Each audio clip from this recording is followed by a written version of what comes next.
What's up, y'all? Welcome back to the Exodus Experience. I am excited to be back with you. Listen, I have, my siblings back, Mario and Kanisa Furlow. So, welcome back, guys. I'm so happy you decided to join us. So, it was like Yes. a whole bunch of stuff that we like went into, and I'm like, wait, we got to cover that. We got to cover that. We got to cover that.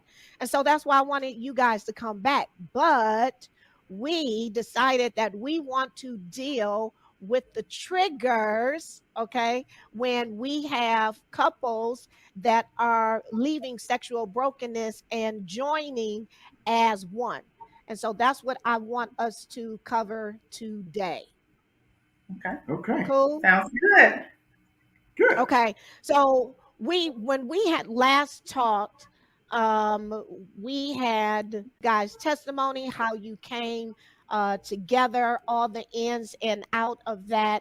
And off camera, we started talking about, yeah, there is a thing that we need to discuss about triggers and a partner, or not a partner, a spouse being able to really be patient with the one who has come out of the lifestyle of homosexuality, because there's a transition there.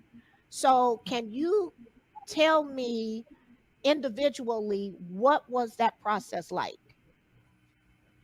Okay, for me, the one coming out of the lifestyle, I would say it was scary at first. One of the things that was a trigger for me was when my wife would touch me on my shoulder if we was lying in bed. I would freeze up because it reminded me of those moments when I was preparing to be molested or for someone to have sexual encounters with me. And so throughout our marriage, I think I had to learn to view sex as something that's sacred and something that's holy. So I had to really reshape my whole mentality around what does sex mean. And so the Lord had me to study that. And so from there, the Lord taught me how to sense and I can smell perversion.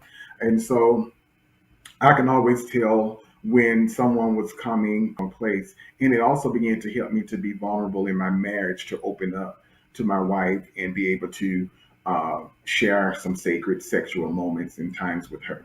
But that wasn't always easy. I think we went through years of just trying to figure it all out. How do we come together and consummate our Absolutely. marriage and really, really begin to honor that from a pure place. So that was a main trigger for me. Conversation that we can talk about, but Yeah.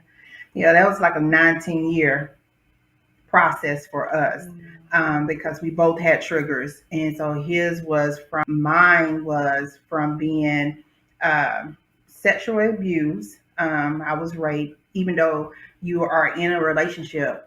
When you say no, no means no relationship. And so I dealt with a lot of those types of triggers. How that former person used to move towards me like he's getting ready to either choke me or he's getting ready to violate me to get his way, or my husband will, because we had our moments, he would like raise his voice a little bit when he's trying to make his point, or it would remind me how he used to raise his voice towards me. So it would be those type of moments where I would either close down or I would retaliate trying to defend myself, which would cause more friction towards him. And so we're butting heads. And so those trigger would escalate the situation, or it would put us split out separate ways and go in isolation in our own place.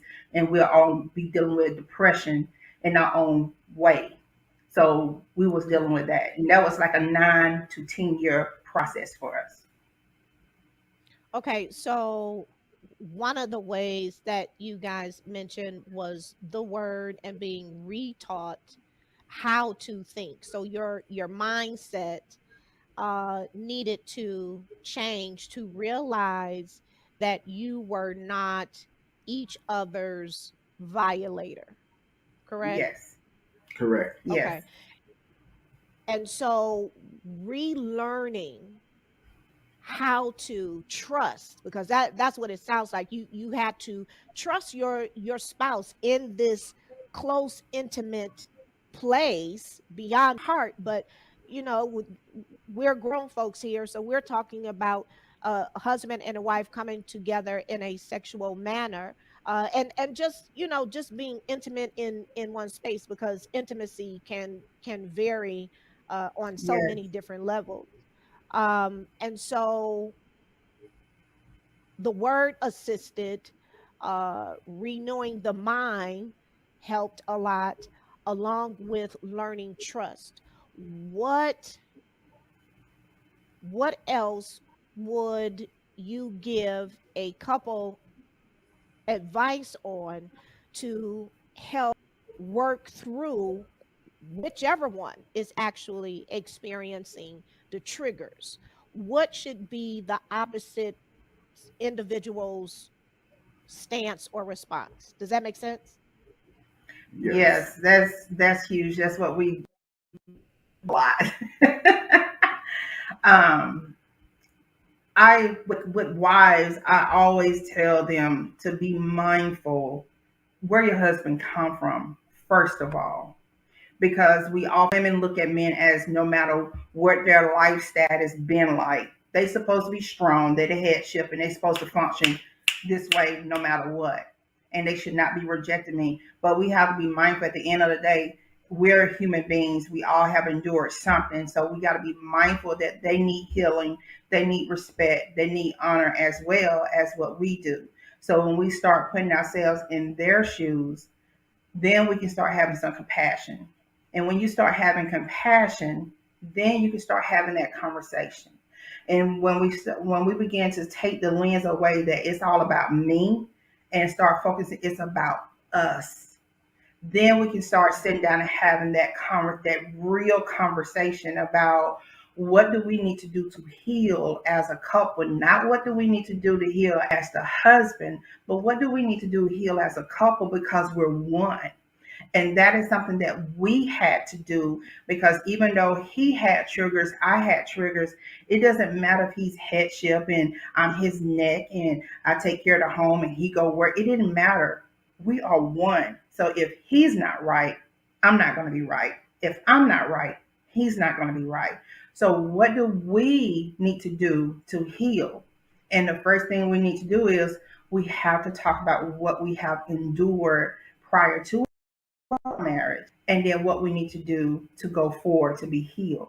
So that is a conversation that I always advise wives to really sit down with themselves first, to have that real conversation with themselves first.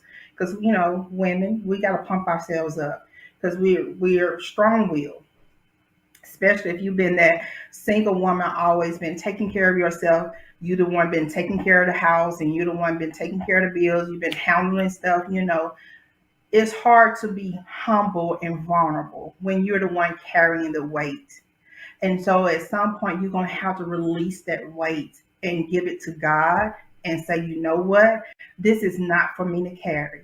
This is not for me to fix, because I have no control over it. And so as wives, we carry so much and we think we supposed to handle everything. And we have to get to the point where we say, God, take this. Give God the heavy load and be vulnerable and know that we can't handle everything. We can't fix everything, because we're not our spouses, mother, sister, any of that. We're their wife. And so because we're their wife, we have to go before God and ask God, how can I be a wife and how can I help our marriage? Not help him, but help our marriage. And that's when God will begin to give the wife strategic things to do, and how to humble yourself, one, and pull back and let go, and also begin to encourage your husband and show him that you care and that you're there for him and support him, so that the walls can begin to come down and that conversation can begin to have, because that's where it starts. Because if you just start having to talk about your triggers, it's not going to happen, because the enemy do not want that conversation to happen, because that's why I believe this what's going on today.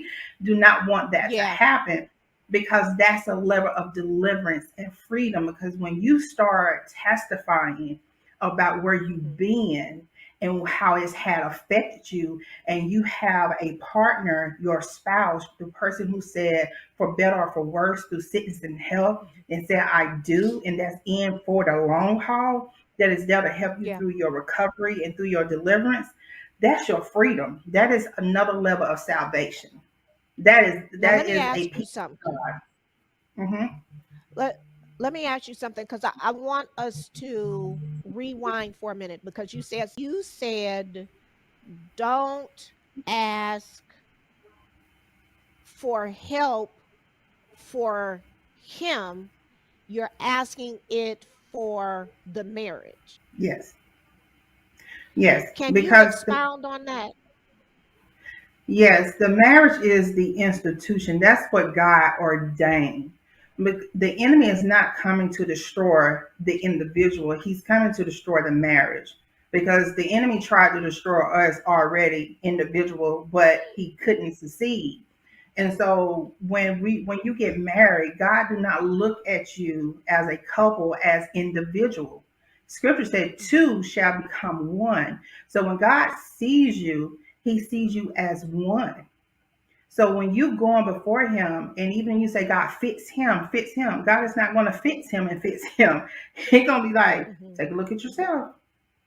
Mhm. And when you Mhm. start looking at Yeah. yourself, you're gonna be like, oh, okay, well, God work on both Mhm. of us because you're gonna find out what's wrong with him. There's a little bit of part of that is inside of you. Because when you get Now, married, hmm yeah, because I want to also mention something. I want to go back because you gave such a huge bite that I want to break it down so that all the questions that our viewers may have will be able to say, uh-huh, got that, got that, got that. go ahead. Okay. So you you mentioned something about the spouse in this particular situation, you being wife, that we as wives cannot carry the spirit of offense.